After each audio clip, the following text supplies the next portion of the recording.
So I am happy to be stepping in and continuing my work with everyone on behalf of the CWC SEO.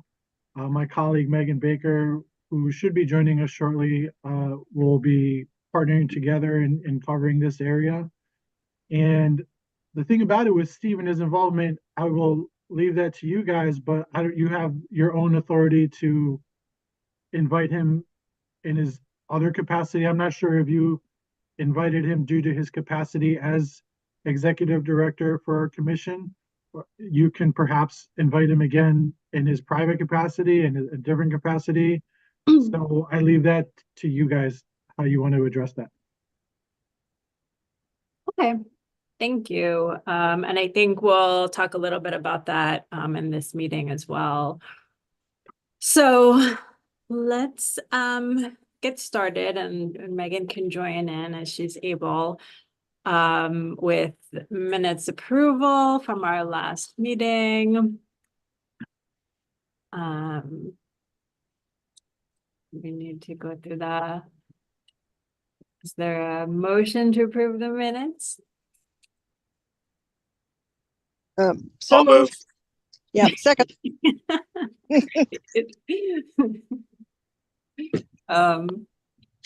Great. I think are we all in agreement? Yes. Yes. Great. Okay, minutes approved. Annual report. So that was submitted to the governor on January 31st. There were not many changes from what was presented to the commission. I think a couple of omissions that were pointed out. But besides that, it went forward mostly as presented. Have not heard back, but cannot take a minute to follow up with Kathy about that. And we're also following up with her about the conference. So Kathy at the governor's office and confirm that everything is all set. Okay. Well, that's great. Thank you for all your work on it. And sounds like we got it in on time. So that great. Thank you. All right. I guess if anything comes up with that, we'll just let everybody know, and maybe it's something we talk about at the next meeting. So succession process, I know we did discuss this a little bit when we all talked through the bylaws and that, kind of section of the bylaws, but we wanted to bring this up again because I understand, not only are we dealing with this here on our subcommittee, but also maybe some of the other subcommittees are facing this. So yeah, and I can recap both why we want to have the conversation and also the conversation that we had last time. Last time we talked about succession in the sense of who is joining the commission, and that we don't have a lot of say over because it's all in the executive order.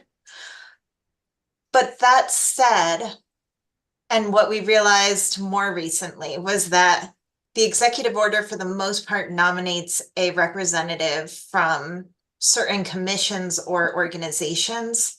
And so the question is, when a representative changes positions, so for example, Doug Lord, who is the representative for the Connecticut Library Association, he was first the representative as president, then he stayed on as immediate past president, but that was never confirmed with the new president. We just kind of let him stay on and realized that that probably should have been a conversation. There was a question with Steve Armstrong as well, because at one point he was possibly going to retire. And then the question was that a conversation to be had with him about who's succeeding him, or is it a conversation to have with the Commissioner Russell? Yeah, exactly. And now the question is coming up again with Stephen. I think it makes perfect sense in the absence of a director at your commission, that Michael, you would be nominated by him as he was leaving. But I think the question is, what is the process so that we have it down and make sure that we follow it moving forward? Yeah, like a protocol. Yeah. Yeah, This so is Denise. So, oh, go ahead. I was simply going to reflect that we held a team meeting at our commission, and he specifically asked me to, essentially be his designee. We have the posting open. I don't expect it to be filled until after the legislative session. And in the meantime, the intention was always to have me continuously be part of this group until it's sunset. So I'm happy to remain here and continue collaborating with you all. And as for Steve and his particular replacement, perhaps the need will present itself once we have a new executive director in place, and that'll just be an automatic takeover. But to include his participation, that might take separate proactive steps from us to invite him on board if that's something that the group would like to do. I know that he genuinely appreciated being part of this, and I'm not 100% sure of his capacity as far as all these new things he'll be doing, taking over a whole other organization. So I will, defer to the group's judgment on that. I need to ask a question. I'm not clear on, I thought Steve and those like him were appointed as commissioners, and they could designate someone else to sit in their place, but not that they had two positions on the commission. Am I right? That's correct. And so that sounds a little confusing to me. I don't quite understand how Steve could stay on unless he was reappointed as a member of the public or something like that by the governor, right? That is I think Steve's role would be confined at this point to a subcommittee role rather than, if there was a member of the public that opened up, but we don't currently have one. Right. Okay. No, yeah, I see what you mean. So we have many members of subcommittees that are not actually on the commission. So that's what you're talking about for Steve, right? correct. Well, I got it. yes, that is how he would stay on. I think the other Right. part of this question is, on the commission, I think Michael will be the representative from CWSEO. Yeah, I I think I'm will- missing a letter. Yeah, thank Right. you. I will be the lead representative. I collaborate with Megan as she's joining us now.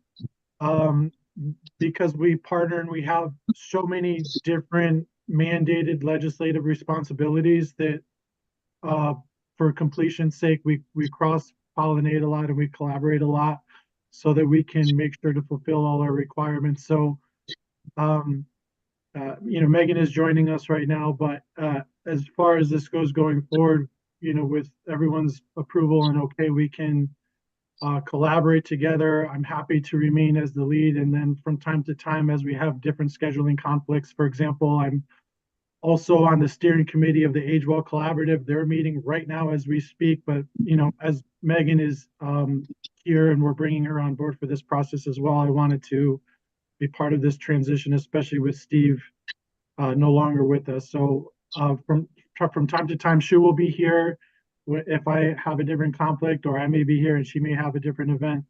But just due to the nature of our workload and capacity and resources, with your approval, hopefully that's all right. Certainly for the committee, I think that sounds fine. And I just rechecked Steve's email that he sent, and he did say he'd like to stay on the committee as a member of the public. And so I think he did understand you know, the difference and that he wouldn't necessarily be on the commission anymore. So it seems like that's clear, and hopefully he will be able to join us in the future once he's more settled in. So in terms though of other, when this arises in the future, I'm sure it will over the next few years. Similar to, let's take the situation, you know, with Doug Lord leaving, I guess there probably should be some kind of protocol where we would immediately go, or the, you know, commission would immediately go to the new incoming person and ask what their preference would be. I think so. And then we would just be sure to update website, letterhead, etc., based on that. And I think we'll just confirm that as new directors or presidents, depending on what the chief executive of an organization is, we'll just be certain to confirm with that person on who is representing the organization as we move forward. That makes sense. Can we build a step in there? And I'm sorry if I missed this. I think it's incumbent on a commissioner or designee that they notify us of any change in their role, Yeah. so that we can then reach out to the organization that is technically designated in the executive order to confirm, because then I think that puts the initial burden on them, but then the governance committee needs to do follow-up on behalf of the commission to make sure that that whatever approvals need to happen within the organization are followed. Yeah. I mean, I don't want to create extra steps, but that seems to be a way of formalizing what this looks like. Since now we've had three instances of this kind of change or potential change. Mm-hmm. Okay. Also, are we under some sort of like, is there something in the executive order that addresses this in terms of us notifying, or somebody notifying the governor's office of who's on or off commission? I doubt it, because these are all designees, and that would be under whatever commissioner can designate whoever they want. So maybe we don't have to notify the governor's office, but there must be some protocol around that. There is nothing. I can check with Tom Scanlon just to make sure that there's nothing in the order. The other way that we've been assuming we would update if anyone changed was through the report to the governor on an annual basis, by updating that list of current commission members and ensuring that it's reflects any changes. Oh, that makes The only sense. caveat I would offer to Denise's question would be for members of the public. If one of the three members of the public leaves the commission, that would need to be reported to, if nothing else, Tom Scanlon. Correct. Yeah, that makes sense.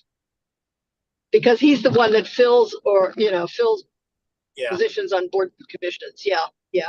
Well, as long as there's some way we have of just saying that we're going to do that.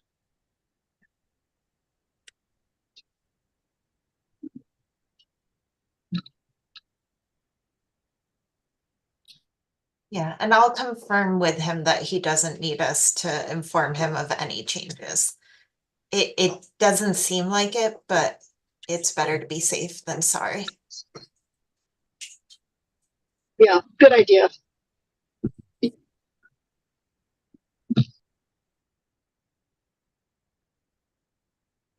Okay. Is this something we think we should put into the bylaws? Or do we just need to notify the commission? I mean, it sounds like maybe it should go in some kind of process should go into the bylaws. Is that, I wonder if that's too granular for bylaws and if it should just be part of the policy and practice of governance. That, I would I'll agree with defer that. to- Yeah, Okay. no, I don't think it needs to go in the bylaws, but I just wanted to make sure somewhere we talked about it or where we have to deal with it. Won't come up often. It will just be the 3 members of the public because everything else is designated by commissioners.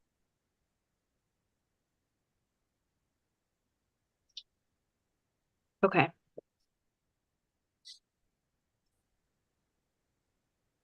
So last question,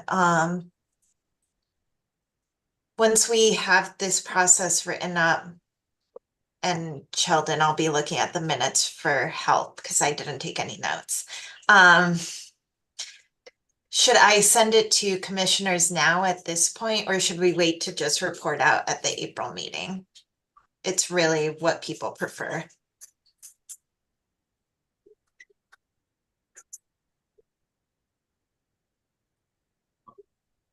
I think we can report out at April, but maybe if there's any specific instances that need addressing now, we could tell the specific people. We took care of CLA because we needed to talk to their president for other purposes as well. Steve is no longer retiring. Retirement has been postponed. And we took care of Steven's position, so I think we're okay. But if anything else comes up, I'll let you know. Okay. Yeah, I mean, we're just 2 months away. That's fine. Okay, great. So, pardon me, I just wanted to mention, I know we want to potentially avoid granularity. I'm looking at the draft of our bylaws within the Google Drive. And it talks about appointment term. The commission's membership is established by executive order. A member shall continue to serve until the termination of the commission or until such time as the governor appoints a successor for the member. So it doesn't discuss, change of jobs or even moving or any other language regarding that.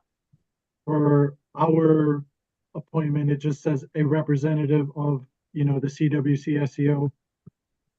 I'm not sure necessarily if we need to add anything extra about that, but I just wanted to mention that the way it's currently written, it says they'll serve until termination or until the governor appoints a successor. Yeah, it's kind of what I remembered, because I remember we did talk about this a bit when we were doing the bylaws. It seems like it's a little conflicting then, but I don't know if that's just being nitpicky.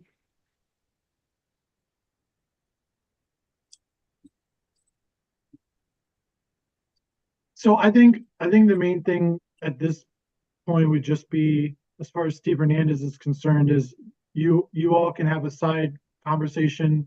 Just ask him what level he wants to participate in. And then, as far as our commission's role, Megan and I are happy to fill this role as a representative of the commission. I don't know if it requires any other I don't know if Steve got a formal letter of appointment from the governor or not to get this, or if you all just discussed it. I don't know. And that way we can go forward. But if we're going till 2026, this is gonna continue to come up. So we might want to think about it a little bit more. 2028. 2028, pardon me. Thank you. Yes, I believe all the commissioners did get a letter appointing them to the 250th Commission. And then they were the ones that would designate whoever they choose. And they don't have to do that formally. They could just ask somebody to serve in their stead.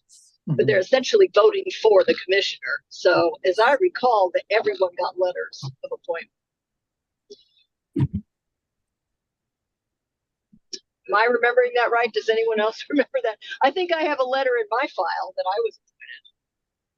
Denise, I think you and I and the members of the public received letters. I'm not sure if others that had appointments tied to position or organization did. Oh. Well, I guess I so can't it's recall. I just think they could be automatic. requested. Yeah. I don't know. That's probably a question for Kathy or, you know, all the people that worked on it, like Jonathan Harris worked on it at the time for the legal department. And I remember it was quite a long wrangle, the legal department as to getting this thing together and out. I don't know what the standard thing is. Maybe we should ask Tom Scanlon, what's the standard procedure for the governor's own commissioners? Does he have to formally tell them about this? I would think he'd have to tell them something. Yeah, I'm happy to reach out and do some research and then share what I learned with everybody. And Okay. see what he recommends. Yeah. Okay, thank you. Mhm. Okay. All right, so I think the majority of this meeting today, we wanted to go over the IDA goals that were set for our subcommittee, talk a little bit further about that, maybe brainstorm more around IDA.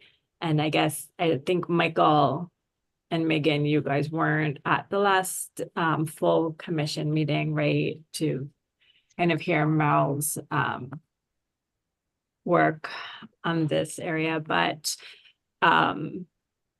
this is something that I think the whole commission is looking to kind of delve deeper into. And so each subcommittee was asked to kind of review and assess. And I had asked Meryl if we could kind of postpone our like report back to her until after this meeting today so that we could all discuss it together.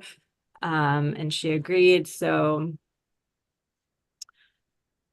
yes. So if you see the agenda, these are the 3 points that they've come up with for the governance subcommittee.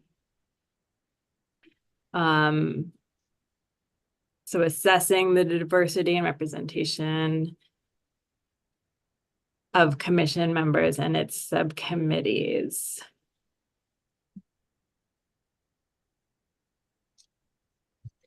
My question is, the last meeting available on demand? Is there a video link for that? Yep. Would you mind sharing that with Megan and I just so we can catch up, generally speaking? And also, I was just looking under the section with recent documents. I didn't see the, well, here it is. Is this that? I see the annual report outline, but not the annual report itself. Is that also in our document section? I don't remember where it's saved.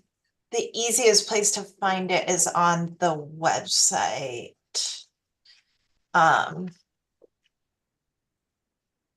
At the bottom of this second page that I just threw on here, there are the annual reports. And the bylaws as approved. Once I kind of have a final PDF, I usually post it on the website so that it's in its final version and doesn't get changed after that. Great, I have them. Thank you.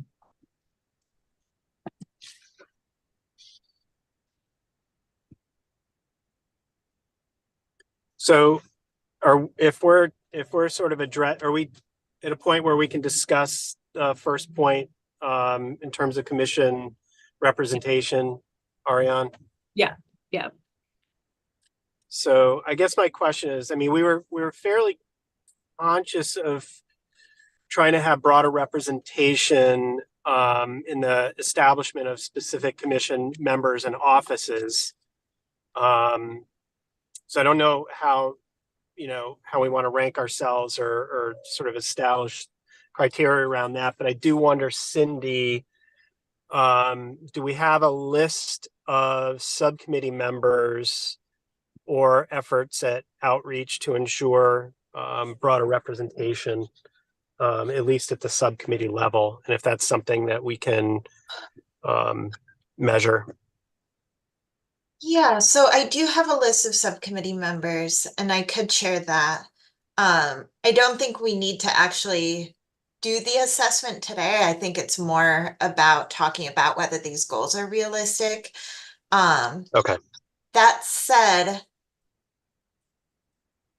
I can give you all of the names of everybody on the subcommittees, but if we want more information than that, I think we might need to think about some kind of survey or tool for collecting that information, because Yeah. Mhm. every subcommittee has gone through its own process to add members to it. Mhm. Like education, I think, has 36 members. Engagement has, I want to say, about 12, and they're all commission members. Education has lots of members of the public. And I have place of employment and email address for everybody, but that's about it, to be honest. Yeah. I mean, I'd like to, I guess, so what do we need to do? What do we need to get back to Marilyn? Is it kind of like an overall assessment today of, do we think that it's realistic for us to monitor these things and be able to, be the ones to evaluate? Are we in that position? And is it also, what are our action items around this? Like, what tools do we need? How are we actually going to do this? Is it both or just one? I think so, Okay. because I know she and John have Yep. volunteered to help with creating tools for us to use. Okay. Okay. And then when it comes to the diversity, and when they say diversity and representation of the members, is that the individual person or is that who we represent? So is that like me, Ariane Orozco, or is it me as a representative of this office? I think we should be thinking about both. Okay. Which makes it a lot harder. It's harder, but also Yeah. maybe easier. Like harder in some ways, easier in other ways, maybe. But yeah, so we'll definitely need some kind of surveying mechanism or some way to capture that information from people. And it may require like a mandate that they give us that information, which typically that type of information is optional. And I think the other thing that I want to mention is that everything is subject to FOIA. And I know that we talked about some of this in the engagement subcommittee at a subcommittee meeting, and there were a lot of questions of, well, if we ask such and such a question and somebody asks for that information, do we feel comfortable having collected the information?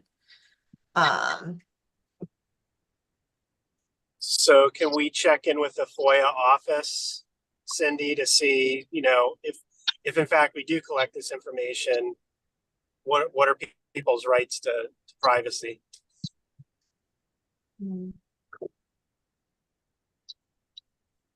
I can check in. Um, and I don't know. I don't know if they really have rights to privacy, to be honest. Because I know, for example, if we are asked for our mailing list, we have to share it. So all of those email addresses become part of the public record. Hmm.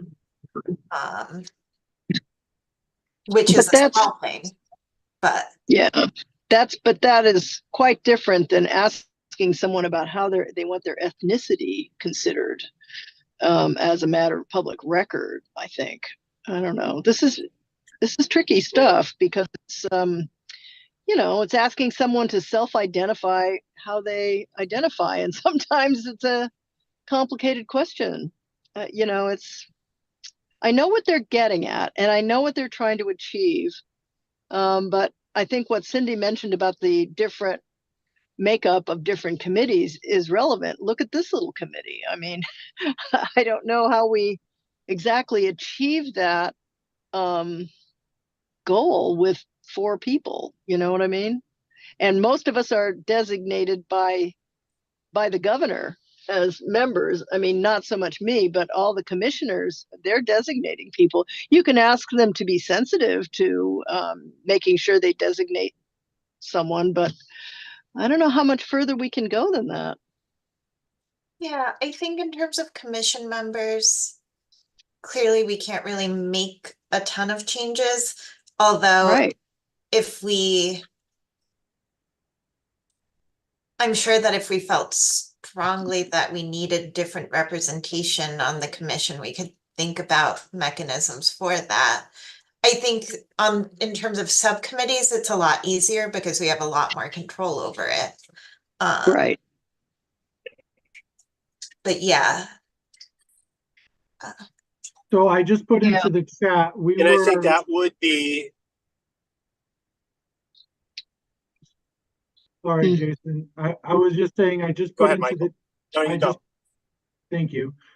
The current Secretary of State, based on statute, reached out to all of the commissions in the state, but I'm looking now, I think they missed us.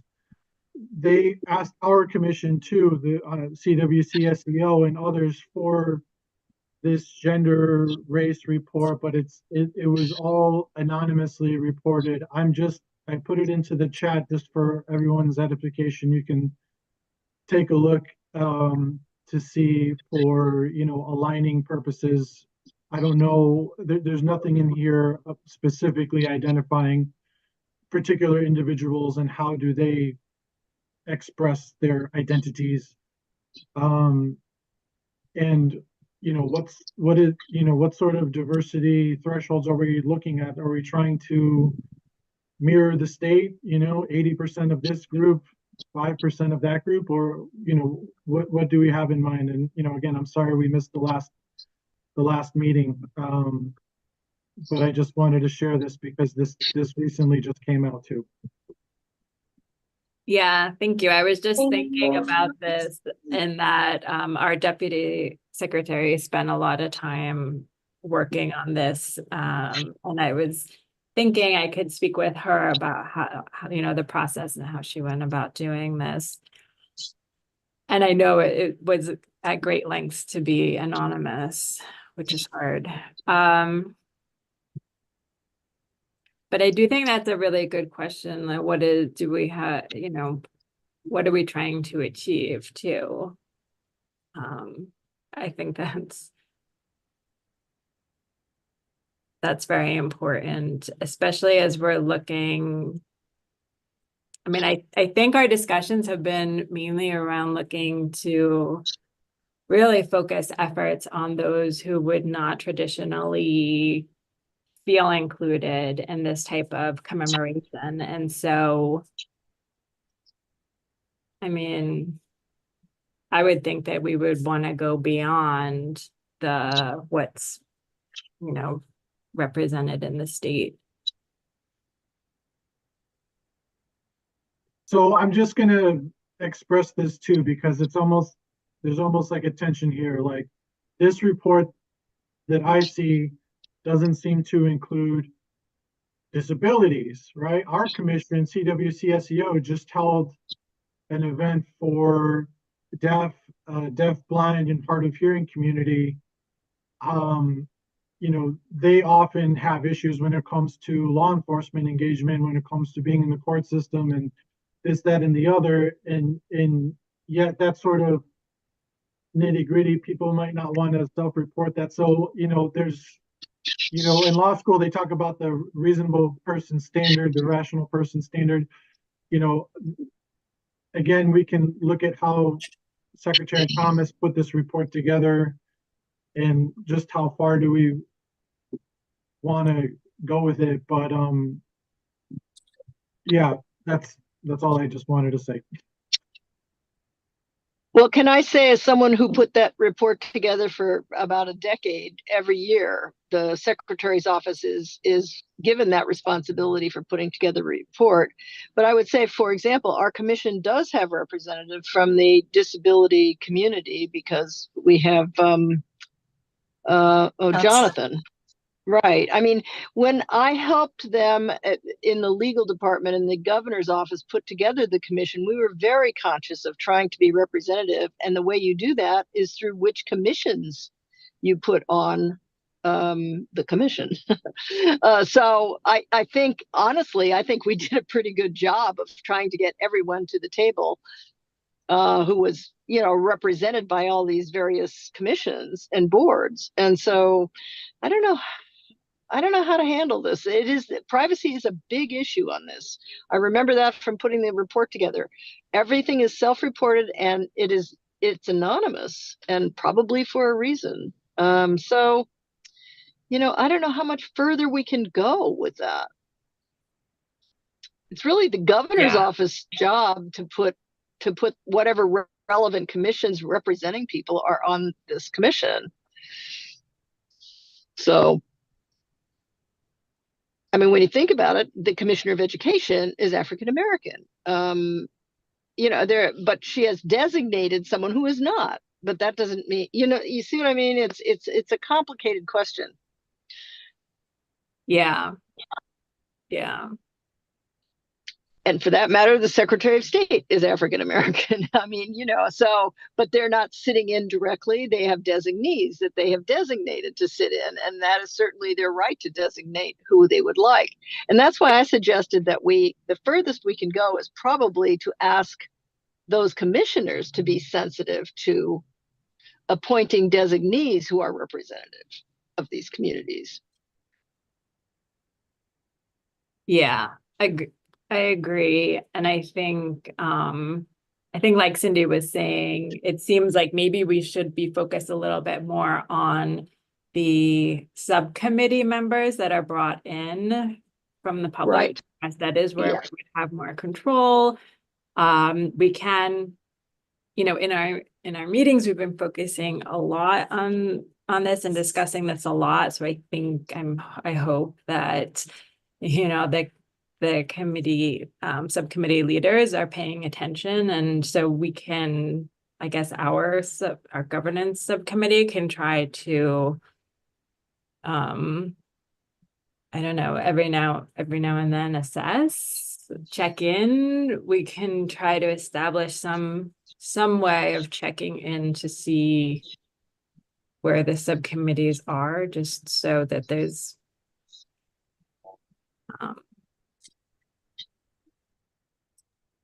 I do agree with that, Ariane. Yeah, I do too. Yeah, it's a good idea. Okay. I'm apologize. I have to get off the phone now, but I don't know how you want to count me. Am I technically a member of all these subcommittees? I don't know. I'm just kind of sitting in, I guess. I think you and Jason are ex officio on all of them. I think, Denise, you might be an actual member of education and Jason's an actual member of this one. But you're both included on all the invites. Yeah. Well, I know that, but I just wasn't sure when it comes to something like this. Do I increase the numbers or I don't know. I'll leave that to all of you to figure out. All right. All right. Thank you very much for the work on this. I think this is really great. And this is a sensitive issue, I know, but I think we can, I think some good suggestions here. So, and thank you, Ariane. That's a good one. It's a good discussion. Okay, I'll talk to you soon. Thanks. Thanks, Thank you. Denise. Bye. Bye. Bye. And I have a 4 o'clock, but I'm happy to continue for now. Yeah. Sorry. Okay, all right. So I think our next steps then would be to kind of figure out how we would go about just like monitoring the subcommittees and checking in maybe quarterly. Maybe it's either like right before a meeting is coming up or right after. And then so B is evaluate the inclusion of marginalized communities in decision-making processes. And so is that also on the subcommittee level or on the commission level? Or both? I would say both, given that this is the governance subcommittee for the full commission. Okay. And I think that this might be where what you said earlier, or what somebody said earlier, like what are the communities that you as a commissioner are representing when you come to the table? Yeah. Yeah. And that does still get to the idea of, well, are there people we're missing? Yeah. And if we are missing, And we people, will have far more, yeah, we're gonna have far more control on the subcommittee level on shaping this part of the conversation as with the last point. Mhm. And I'll also add that in theory, a lot of the decisions that are being made at the commission level should be informed by conversations taking place at the subcommittee level. So if we're creating representative subcommittees, hopefully, yeah, they're being, their thoughts are being taken into account. I will say that the Merle and John shared kind of those decision-making questions that I think address this to an extent. And they were linked in the last agenda for the commission meeting. I mean, when I look in terms of communities, when I look at, the members of the commission, I'm not seeing, like anything specific to the Black community, to the Hispanic, Latino community. I mean, I'm not sure if I definitely, of course we see the tribes, but I'm just thinking about other communities that I think would definitely be left out of this if we're not paying attention. So to be clear, our commission covers all of those groups. That's why we're here. And then, I know this is to celebrate all of America, but so I don't want us to feel like we're not representing those interests, but I completely resonate and understand with what you're saying. I just wanted to make sure to mention that. So I'm the lead senior aging policy analyst. Megan is the lead Asian American Pacific Islander policy analyst. We also Okay. cover Latino, Puerto Rican, and African American, Okay. as well as women and children. And so I think that was my confusion, that I was thinking you were women, children, and aging populations. I do aging, she does AAPI, but together when we're here, we work across silos so we can represent all of those interests. Got it. Okay, that's great. And I may It's a not lot look on it, your shoulders. Yeah. I may not look it, but thank you. Well, I'm first generation American. My mom is Colombian. She came here when she was 19 years old, and worked for 43 years for the Connecticut Public Defenders, and really it was my inspiration for public service. And so I'm, I'm happy to be here and participate, generally speaking. So thank you all. Nice, thank you. Okay. I forget where we were, what we were saying. Sorry. Talking about B. Yes, evaluating the inclusion. Oh, and I was saying, and I'll throw it in the chat, that they did share, so the subcommittee metrics are in this document I just put in the chat, but they have also the IDEA toolkit, which in addition to being about a toolkit, they included a lot of sample assessment questions, which I think is part of what they're hoping to get to. Because I know these assessment questions are really about how decisions are being made, not necessarily what the decisions are, I guess. Yes.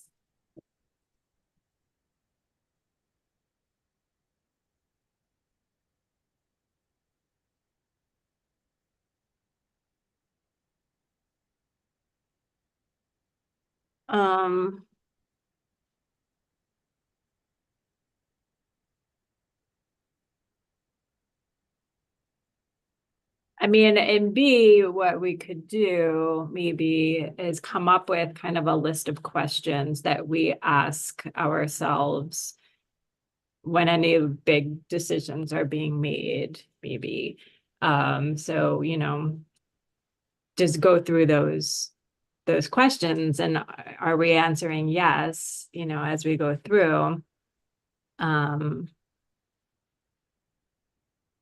Which communities have been involved in the process of this decision? Has there been an effort made to reach out to other communities as well? What was that effort? I don't know, like we could come up with certain questions that we could use to evaluate and then use those for everything so that there's just like a standard.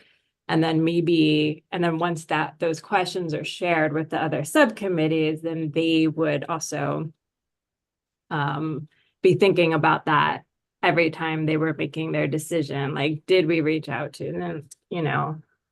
I like that. And I think these are good questions to start from, but I think we might want to do something a little more abridged. Because there are a lot of questions here, and I think some of them are geared much more towards like an organization hosting an event type of thing. Yeah. So yeah, figuring out what the right questions are for what we're doing. And I think one of the questions should be something along the lines of what efforts have been taken into account. yes. Like what efforts have been made to reach out to communities, which communities have been included in the decision. So that's part of it. And also like, how have we responded to the feedback we've gotten? Because I think that's been really, the feedback that has come out of some of our commission meetings has been really informative as we move forward. Yeah. So I think taking into account that process. Yeah. Maybe can we establish like a shared Google Doc or something like that where we can all just go in and maybe insert general questions, and then we could come back together and confirm which ones we want to suggest to everybody, to the full commission.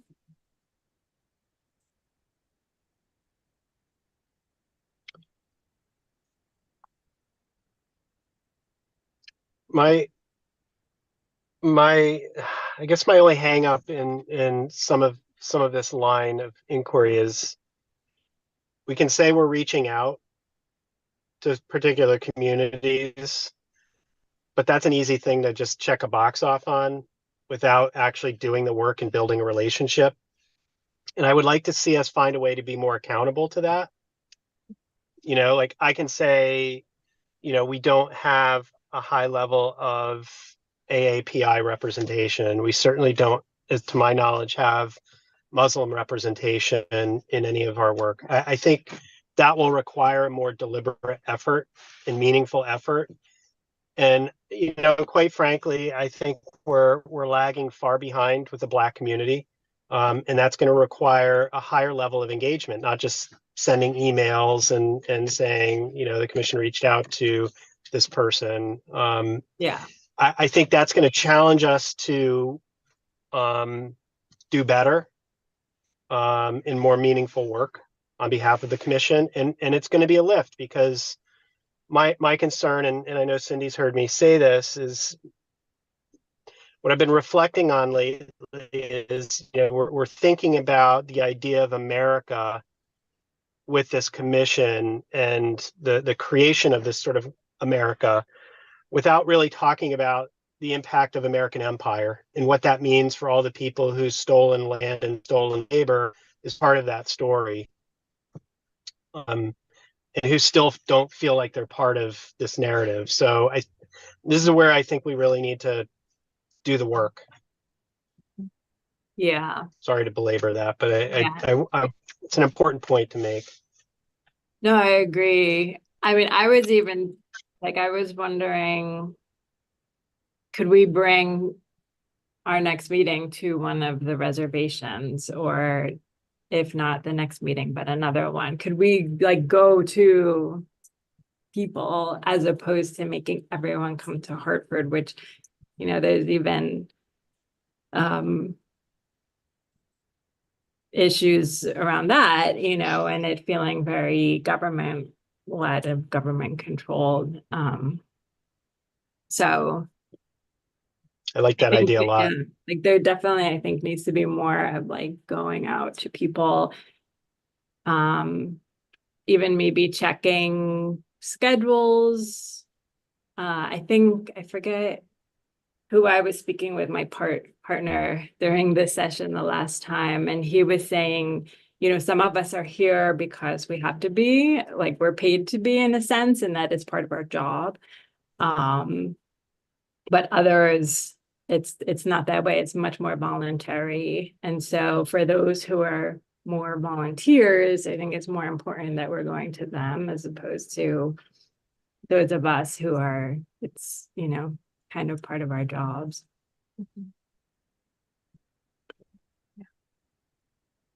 Yeah. I actually have to jump off right now, you guys. I'm sorry, I have to leave a couple minutes early. I just have to get ready for my next meeting. Okay. This is great though. I'm happy we're making some real progress here. So Yeah. thank you all. Thank you. I wonder if we should try and pick this up again, and have a second meeting to keep going through the IDA part of this, because I think it's really important, and I just don't see the commission moving forward successfully without having more of this established. So just a quick follow-up from a couple of meetings earlier when we were talking about engaging with the municipalities, with the leadership, the town managers, the mayors, the selectmen, about what offerings their communities may have for us to be able to highlight different events that are going on.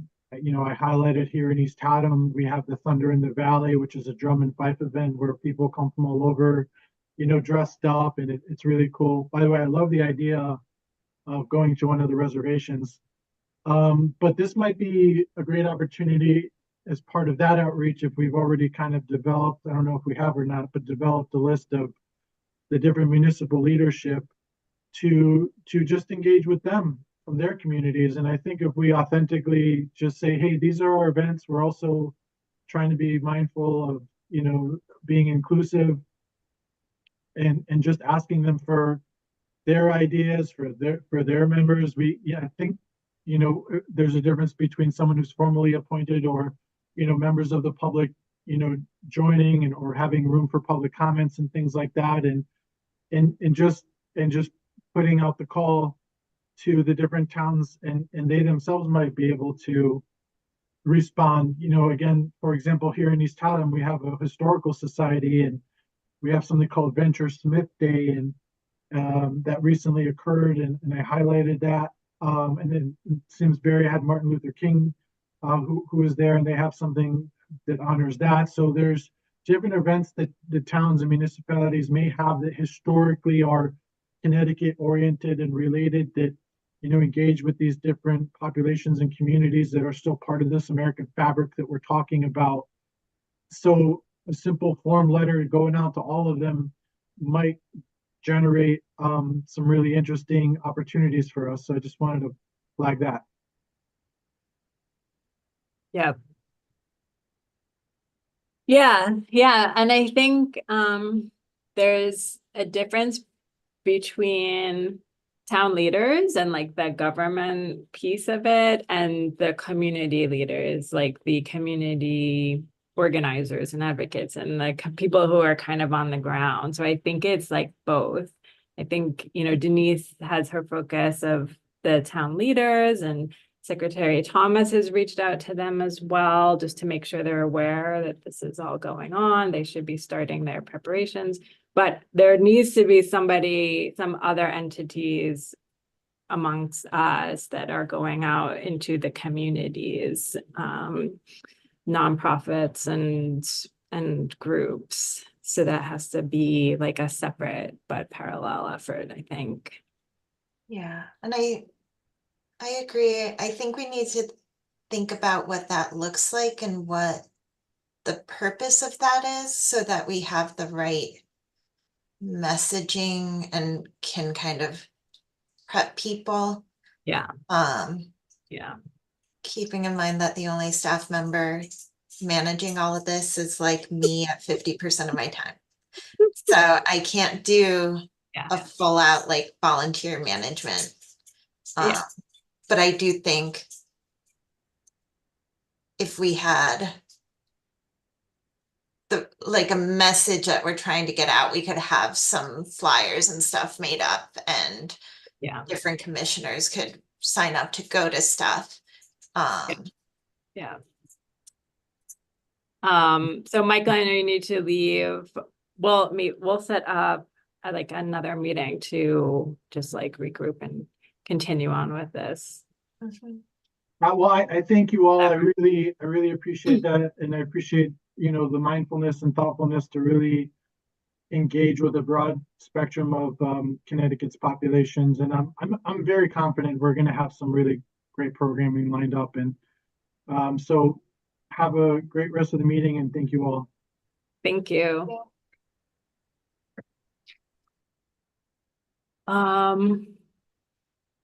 Okay. So I don't know, do we need to like, does it have to, all of our meetings need to be like a formal meeting, right? In this sense, okay. That's fine. I think if it's a special meeting, all it means is that I think we have to present the agenda an extra day early. Okay. So like, it's not super difficult. Okay. So I guess the difficulty would be getting on everyone's schedule again. Yeah. Yeah, that wouldn't, we can find a few times, send out, are we thinking like in the next month? Not in the I was next week? thinking, yeah, I was thinking like if we could do it in like the next 2 weeks. Okay. I think that would be great. I already asked Mel for an extension. I don't want to push my luck there. No, I'm kidding. Well, I'm sure she'll be fine. I think they're just looking for feedback. So I think sharing some of the conversation that we had and Sheldon's wonderful minutes. I'm gonna be looking at those minutes too. Yeah. And maybe even, and then like the couple of action items that we were able to establish, I think just showing some progress will be good for her. Yeah. I think that that's all they're asking for. Yeah. That Yeah, we not talk about it at the meeting and then not deal with it until, like the next meeting or whatever. yeah. So Okay, this is all fine. The one thing they did request is a representative from the subcommittee to the IDEA subcommittee. And I don't know. I'm sure Jason would be happy to do it because I'm sure he'll be participating either way. That said, you or Michael are also more than welcome. I don't, I mean, I totally would do it, except that I don't think Secretary Thomas would be happy having me spend even more time. Yeah. So I can't really offer my time. Yeah. And I know Michael was very, seemed like he already was stretched. So I think if Jason was already going to be doing it, I think that would be great if he could kind of represent us. Sheldon and I can confirm with him, but Okay, I'm sure he'll say yes, okay. because I know this is a No, it's priority for important. him. Yeah, Like, okay, that would be great. And then let us know, and if not, then maybe we would need to do some kind of shared, like between me and Michael or whomever, like we can tag team on it. mhm. And then would you be able to create that shared document for us? So I did, and I threw it in the Oh, you Google did? or in the chat. Okay, It's, and I mean, there's not much there right now, but, okay, um, I put in there kind of the comment I had and then the comment Jason had. And I can copy the other sample questions from the other document so that they're all in there and we can oh, great, okay. use them as inspiration. Yep.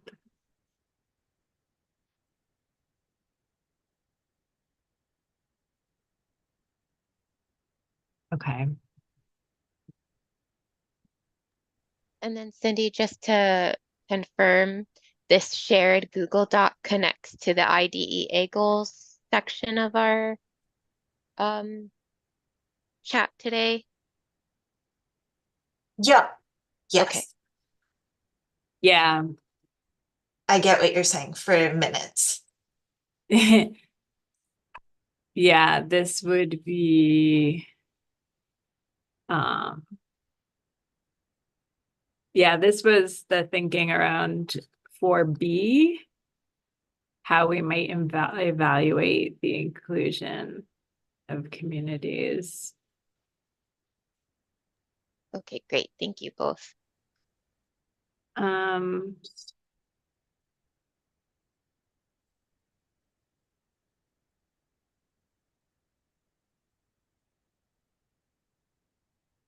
I think going to like moving the meeting around so it's not always at Hartford, I think that would go a long way for some people.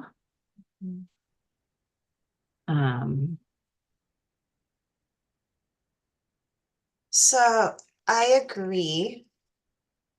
I know it's more work, like having to figure out the things and all of that.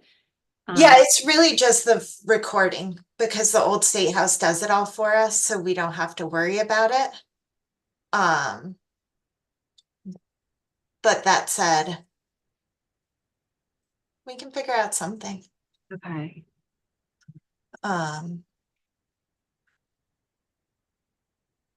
Yeah, I don't know how many people are, well, we had about 20 people watching from home last time. Hmm.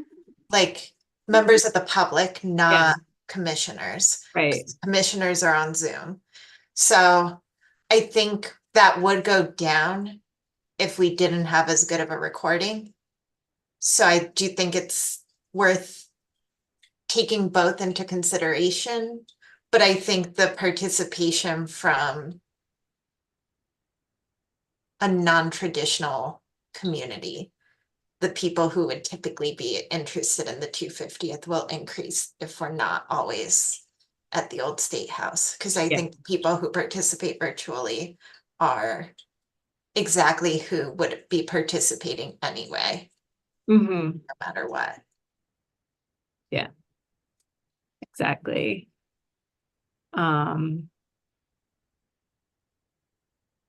Okay, so I guess if you guys look at your schedule and then send maybe like a couple of date options. Yeah. Um, Sheldon, can I plan on having the minutes by Wednesday afternoon? Okay, perfect. So what I can do is I can send the minutes out with this document and with a poll for another meeting date okay, and say like, this Yep. was the conversation in the minutes, this Yep. is the document we're working on. yeah, Follow-up conversation at one of these times. that'd be great.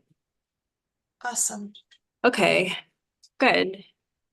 And then maybe Michael and Megan will be able to watch the meeting between now and then. They'll have a little more background. And maybe even Steve will join us next time if we're including him. And if you hear anything from that email, let me know, just so I know that's the right one. If he, Oh, the one from him, yeah. Yeah, okay, Uh, I'll let you know. and I can also send a message on LinkedIn and confirm that that's correct. And the commission is set, right? Like there's no way to go back and edit the membership. Right, I mean, it's basically all based on the the governor's. Executive order, and I'll say the members of the public are Denise, Anthony Champelli Mode, and Merle McGee. So Okay. those are the three people who are not specifically named in the order. Okay, So we would have to, so they're the only ones with some kind of flexibility. Anyone else, there would have to be a new executive order, I think, okay, yeah. or an amendment. Because I feel like An I didn't amendment. realize that like the Michael's commission was representing like so many groups, and I feel like there's like a bit of a missed opportunity there to have people who are maybe a little more focused. But I don't know. I guess we'll hope that we can work on the subcommittees for that. All right. Great. Thank you. Thanks. See you guys soon. See ya. Have a good Thank one. you. Bye. Bye.